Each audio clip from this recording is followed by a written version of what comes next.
Bonjour à tous. Donc, je suis Antoine Bérézia, ingénieur recherche et expertise au CSTB, au sein de la direction sécurité, structure et feu. Et donc, j'ai participé à la conférence Woodrise, et notamment à l'atelier sur la sécurité incendie. Vous avez à l'écran les différents intervenants. Moi, j'ai fait une présentation sur un peu la recherche au CSTB, en particulier au CSTB, les évolutions de la réglementation en France à venir. Et après, on avait quatre autres présentations. Donc, on a Erika Fischer de l'Université de l'Oregon qui a présenté euh, une thématique sur les feux de compartiment. Jean-Philippe Letart de MTC Solutions au Canada qui a fait une présentation sur des assemblages.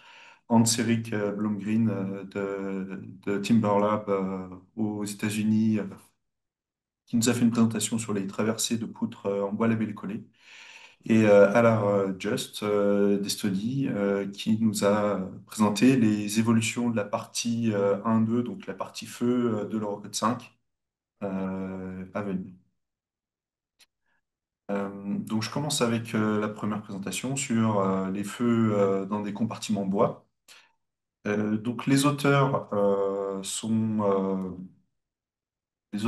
partis de l'état de l'art. En fait, ils ont constaté que les essais qui étaient réalisés en feu naturel étaient réalisés avec des bases combustibles modérées, où l'incendie est reproduit grâce à des bûchers de bois.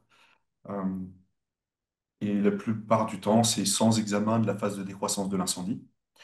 Et donc, pour essayer de répondre à ces vides, à ces manques dans la littérature, les auteurs ont voulu investiguer des feux avec des masses combustibles plus importantes. Donc, on passe à 798 mégajoules par mètre carré, avec du vrai mobilier, et non pas des bûchers de bois, et avec examen de la phase de décroissance. Euh, donc là, pardon. Vous avez les configurations qui ont été testées. Ils ont testé quatre compartiments. Et donc, les objectifs étaient les suivants. Donc, c'était évaluer le champ thermique aussi bien selon la direction verticale qu'horizontale. Donc, ça, c'est les objectifs A et B à l'écran. Et par comparaison entre les différents résultats d'essai, essayer de quantifier les effets d'une protection par plaque de plâtre. Donc, ça, c'est l'objectif C et étudier les différences entre le feu de mobilier versus le feu de bûcher. Donc ça, c'est l'objectif D. Donc les différentes configurations testées, la configuration 1, donc, c'est une configuration avec du vrai mobilier et le bois est protégé est complètement protégé par du plâtre. La configuration 2, idem, mais on enlève la protection plâtre. La protection 3, on a du vrai mobilier avec une protection partielle, c'est-à-dire qu'il y a uniquement les murs longitudinaux qui sont protégés par du plâtre. Et la configuration 4, qui est une configuration totalement protégée, mais cette fois-ci avec un bûcher de bois qui simule l'incendie. Donc, on est sur, là vous avez une idée des compartiments, de la composition et des dimensions. Donc c'est des compartiments en CLT et bois lamellé collé de dimension 5,8 par 2,4 et 2,8 de large, avec une ouverture à l'avant du compartiment qui mesure 1,7 par 1,9 mètres. Donc, ils sont venus instrumenter les compartiments avec différents thermocouples un peu dans les trois directions de l'espace pour aussi bien horizontalement que verticalement pour mesurer les températures et notamment les températures maximales de l'incendie dans le compartiment. Ils ont également fait des températures à l'intérieur du bois, mais je vous présenterai ça un peu après. Là, j'ai mis quelques résultats d'essais pour mieux visualiser ce qu'ils ont qu'ils ont réalisé.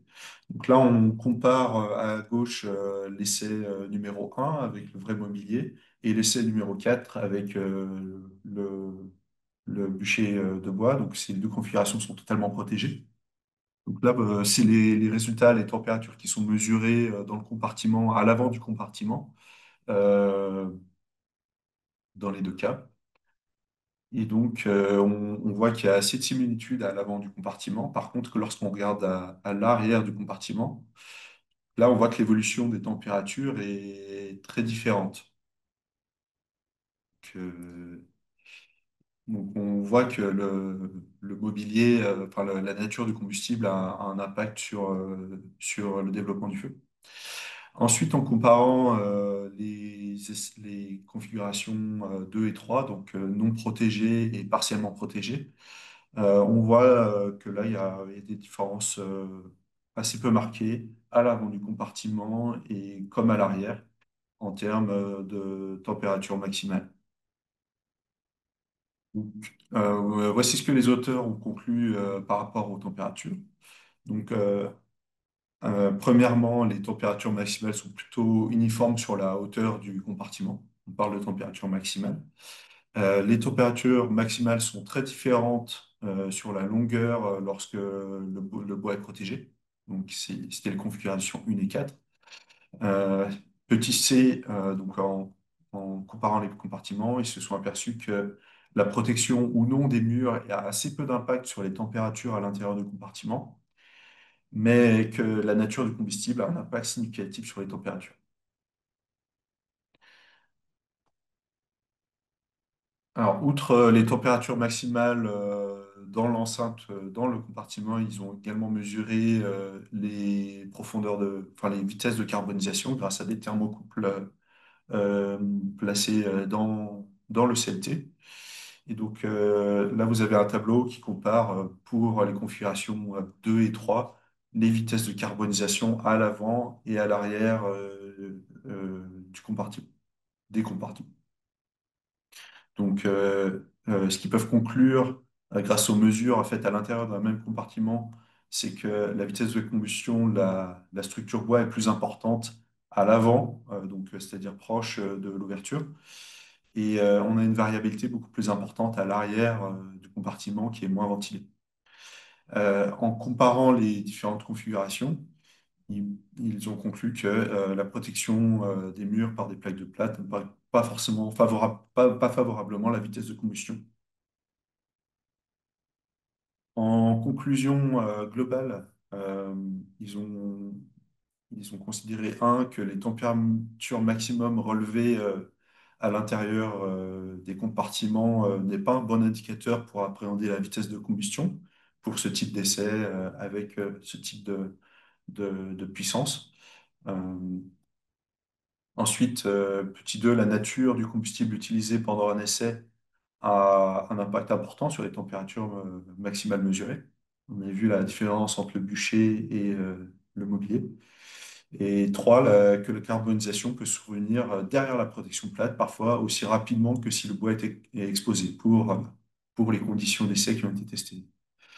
Euh, et finalement, en 4, ils disent que la protection partielle n'a pas un impact déterminant sur les températures maximales dans le compartiment ou la vitesse de carbonisation du plancher haut. Donc voilà pour cette thématique sur les feux naturels. Ensuite, on a une présentation d'une équipe canadienne sur les assemblages. Donc, eux, ils se sont focalisés sur la manière de protéger du feu les assemblages. Donc, cela peut être fait par deux moyens, soit par une protection rapportée, type plaque de plâtre, pour venir encapsuler la zone d'assemblage, ou par une épaisseur de bois sacrificiel qui est uniquement destinée à isoler l'assemblage du feu. Et donc, c'est cette solution de l'épaisseur sacrificielle de bois qui a été investiguée pour des assemblages. Là, typiquement, c'est des assemblages étriers métalliques à queue d'aron, par exemple. Au niveau de l'état de l'art sur la façon de designer cette épaisseur sacrificielle de protection des assemblages, on a différentes approches au niveau international. L'approche canadienne pose en fait sur un calcul de la section efficace et en ne tenant pas compte en fait de l'influence des éventuels jeux d'assemblage. Euh, donc, il considère que la couche de protection doit être égale à la couche de carbonisation plus 7 mm, ce qui correspond en fait au D0 de l'Eurocode, c'est-à-dire la profondeur de résistance nulle équivalente. Dans la norme ASTM aux États-Unis, on a trois modèles que je vous présente de manière simplifiée. S'il n'y a pas de jeu, on considère que l'épaisseur de protection équivaut à 1,14 fois la profondeur de carbonisation. Donc, aux États-Unis, on la note A char. Euh, S'il y a un jeu qui est inférieur à 3 mm, on considère que que l'épaisseur de protection doit être égale à deux fois l'épaisseur de la couche carbonisée. Et si le jeu d'assemblage est supérieur à 3 mm, on considère que le feu pénètre totalement dans l'interstice et on se retrouve exposé sur plusieurs faces. Il y a aussi, du côté de l'annexe nationale française à l'Eurocode 5, on a des valeurs prescriptives, mais on est limité à 60 minutes. Et pour des jeux d'assemblage inférieurs ou égaux à 3 mm. Donc, face à ces différentes approches, cette équipe canadienne, ils se sont dit qu'il y avait matière à creuser et se sont posés comme objectif d'optimiser l'épaisseur de bois de protection. Et en s'intéressant aux connexions, en portant le focus sur les connexions poteau-poutre et panneau-poutre pour les planchers. Donc les questions qu'ils souhaitaient élucider étaient est-ce que la pénétration de la carbonisation au droit des joints est aussi importante que ce qui est indiqué dans la norme américaine? Quelle serait l'épaisseur de bois sacrificielle raisonnable, optimisée? Et quelle serait la largeur maximale de jeu d'assemblage qu'on pourrait tolérer sans protection intumescente, par exemple? Donc, ils ont commencé par faire des essais poteau-poutre donc chargés pour investiguer cette question et choisir une configuration à tester lors d'essais chargés. Donc, vous avez ici les configurations investiguées et ici la configuration choisie pour les assemblages poteau-poutre. Donc, c'est un assemblage avec un jeu de 3 mm soumis au feu normalisé pendant 120 minutes. Et donc, ce qu'ils ont mis en évidence, c'est un mode de rupture assez original par cisaillement de blocs, qui est causé par le fait qu'on a une carbonisation plus importante du poteau juste sous la poutre, ce qui vient, euh, ce qui vient cisailler euh, l'assemblage. Dans leur cas, ce mode de ruine a pu être favorisé par le fait qu'il y avait des jeux d'assemblage entre les lamelles constituant le bois lamellé collé des poteaux, ce qui a pu favoriser l'apparition de ce mode de ruine.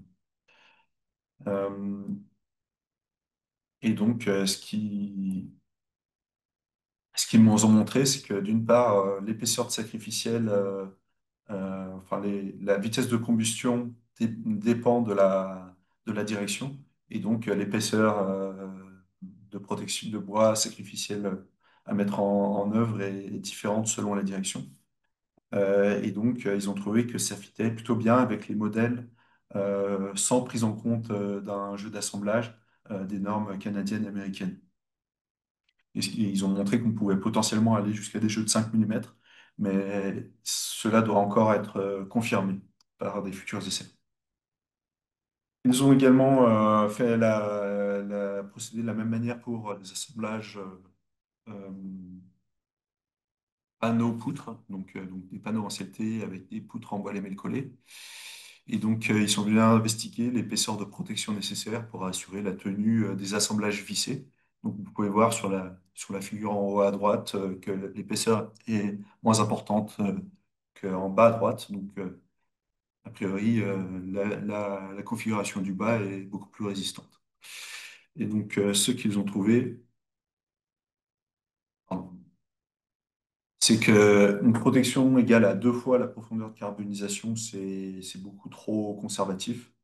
Que 1,5, c'est suffisant pour une protection, 1,5 fois la profondeur de carbonisation, c'est suffisant pour une protection allant jusqu'à 60 minutes. Et il pense qu'on pourrait aller jusqu'à 1, descendre jusqu'à 1,14 fois en se calquant un peu sur la norme américaine.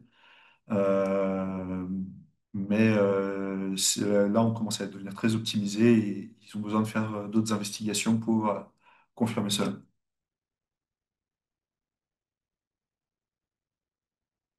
Je passe à la présentation suivante, qui a été faite, qui porte sur une étude réalisée par une équipe américaine sur des traversées de poutres bois lamellé-collé. Donc, vous avez à l'écran un peu ce que ça recouvre. Donc, c'est différents réseaux qui peuvent traverser une poutre. Euh, et donc, ils sont partis du constat que aujourd'hui, on sait plutôt bien dimensionner à froid les poutres ouvertes ou avec des entailles. On sait plutôt bien dimensionner au feu les poutres pleines grâce à la méthode de la section efficace. Mais il y a visiblement un manque en ce qui concerne le dimensionnement au feu des poutres ouvertes. Donc pour répondre à ce manque, ils ont lancé une campagne d'essai sur des poutres en lamellé collé avec différentes ouvertures et traversées. Dans certains cas, ils ont fait traverser des réseaux à travers les ouvertures. Dans d'autres cas, ils ont laissé l'ouverture libre. Donc c'est des essais qui ont duré 90 minutes et qui étaient donc non chargés. Donc leur démarche a été de venir placer des thermocouples autour des ouvertures pour voir comment se comportait la carbonisation du bois au voisinage de ces ouvertures.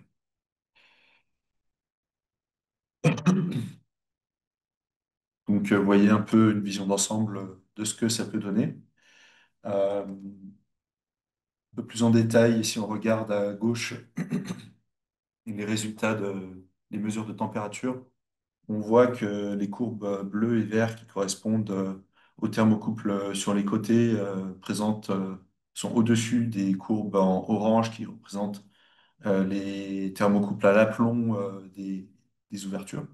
Donc ça traduit le fait qu'on a un échauffement du bois plus rapide dans la direction horizontale, parallèlement au fil du bois, que dans la direction verticale. Et donc à droite, vous avez une comparaison d'une section résiduelle avec et sans ouverture qui permet un peu d'appréhender l'impact des ouvertures. De manière un peu plus précise, ouais, euh, voilà ce que ça donne les données un peu compilées. Euh, ce qu'on peut conclure à partir de ces deux graphes, c'est qu'on a ils ont réussi plutôt bien à simuler la carbonisation en 3D au niveau de l'ouverture, puisqu'on peut voir sur l'image de gauche que les points qui représentent les mesures expérimentales sont assez proches des lignes en pointillés qui représentent les calculs. Deuxièmement, la profondeur de carbonisation est plus importante dans la direction longitudinale, donc parallèle au fil du bois. Donc, c'est tous les points verts que vous voyez sur les deux graphes euh, que selon la direction transversale. Donc, c'est les points noirs que vous avez sur le graphique. Donc, je précise que pour la direction transversale, ils ont uniquement mesuré au-dessus des ouvertures et pas en dessous. Donc, ça, c'est une question qui a été posée par la suite et c'est vrai que ça aurait été intéressant d'avoir les résultats en bas sur la partie inférieure. Euh, et trois, donc ils ont noté que les réseaux traversants, les ouvertures, ont un impact positif sur la carbonisation du bois. Donc, c'est-à-dire qu'ils réduisent la carbonisation du bois à proximité des ouvertures. Donc là, on le voit en comparant les deux graphes, on voit bien que les points de la figure gauche sont plus hauts que ceux de la figure à droite, ce qui traduit une profondeur de carbonisation plus grande pour les ouvertures sans traversant. Au niveau des perspectives, cette équipe de recherche prévoit de réaliser de nouveaux essais, mais cette fois-ci avec des chargements mécaniques, pour des durées de 60 et 120 minutes. Ils souhaitent également aussi étudier l'effet des calfeutrements de pénétration au- sur la carbonisation globale des poutres. Euh, je passe à la présentation suivante sur la mise à jour de la partie 1.2 de l'Eurocode 5, donc la partie feu, qui nous a été présentée par Alain Juste. Euh, je vous ai remis ici la composition de l'équipe en charge de la rédaction du projet de norme pour ce qui est de la partie feu. Donc c'est un travail qui a commencé en 2019 et qui nous donne aujourd'hui une norme avec de nombreuses mises à jour, comme on peut le voir sur la diapositive suivante, puisque le contenu de cette partie de l'Eurocode 5 est désormais 2 fois plus important que ce qu'on avait précédemment. Donc vous pouvez voir ici un peu les différentes parties qui ont été plus ou moins enrichies. Et donc, je vais pas avoir la possibilité de tous vous les présenter, mais je vais en présenter quelques-unes et une vision d'ensemble qui a été donnée par l'intervenant. Donc, premièrement, on peut noter la présence d'un nouveau modèle de carbonisation, qui est le modèle européen, qui a été nommé modèle européen de carbonisation, euh, avec différentes vitesses de combustion qui dépendent de la présence ou non et de la disparition progressive des protections contre le feu. Donc, typiquement, des plaques de plâtre autour d'une poudre, par exemple. Ce nouveau modèle tient également compte de l'éventuelle perte d'intégrité des joints collés sous l'effet de la chaleur, euh, avec donc un modèle qui est donné pour ce qu'on appelle prosaïquement la délamination, par exemple. Ça peut être utilisé pour les planchers CLT ou autres.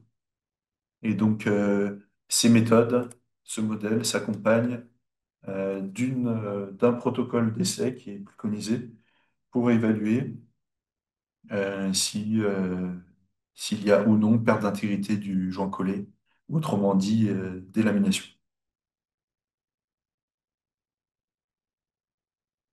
Ensuite, on a une mise à jour de la méthode de la section efficace, avec notamment une extension au panneau CLT et aux poutres élan I. Et donc, on peut noter que la valeur du D0, c'est-à-dire l'épaisseur de résistance nulle équivalente, appelée en anglais aussi Zero Strength Layer, euh, évolue de manière défavorable puisqu'on passe d'un 7 mm forfaitaire dans les précédentes versions de l'Eurocode à différentes valeurs selon la sollicitation et l'élément considéré. On a également des indications qui sont données pour la prise en compte des feux réels et feux paramétriques, ce qui permet de faciliter l'application d'approches performantielles. Euh, donc avant, c'était absent de l'Euro 4.5 puisqu'on se basait uniquement sur la courbe ISO. Donc, je ne peux pas vous présenter toutes les autres composantes, mais voici le résumé qui a été dressé par l'intervenant des principales nouveautés. Donc le modèle européen de carbonisation avec les nouvelles vitesses de carbonisation et les temps de chute des systèmes de protection qui sont fournis avec. Euh, la méthode de la section efficace avec des nouvelles règles pour les panneaux CLT, les structures mixtes bois-béton, les ossatures légères en bois et les poutres en vie, les solives en vie. Euh, on a également des règles révisées pour les assemblages, avec notamment la prise en compte d'une durée d'exposition au feu pour aller jusqu'à 25 minutes, 120 minutes. Avant, on pouvait aller jusqu'à 60 minutes uniquement. Euh, des nouvelles règles pour la méthode de la fonction séparative, de nombreux ajouts sur les détails structuraux et donc l'introduction du design au feu pour les feux paramétriques ou naturels. Euh, et donc, je l'ai pas indiqué, mais il y a aussi des valeurs tabulées qui sont données dans cette nouvelle version de l'Eurocode 5. Je passe à la dernière présentation, donc, qui était la mienne. Donc, il s'agissait de présenter un peu le contexte réglementaire français, enfin son évolution et les recherches associées. Euh, donc je vais passer assez rapidement parce qu'en fait c'est des choses qui ont déjà été présentées très en détail pendant le Forum Bois Construction en début d'année. Et donc vous pouvez retrouver ça. Ça a été présenté par le délégué interministériel et le CSTB. Et c'est des choses qui, à ma connaissance, n'ont pas bougé depuis. Donc, en fait, j'ai présenté notamment le retour d'expérience de l'incendie de Grésy-sur-Aix, qui a été assez significatif dans l'évolution de la réglementation, puisque l'incendie a été très important avec des propagations, en résumé, des propagations très rapides du feu par les façades, par les toitures, par les vides constructifs, entre divers bâtiments. Et donc, euh, et donc ça a mené à revoir la conception des bâtiments à ossature légère. Et donc, au CSTB, ce qui a été fait, c'est une analyse du retour d'expérience associée à des simulations numériques pour dresser une analyse comparative.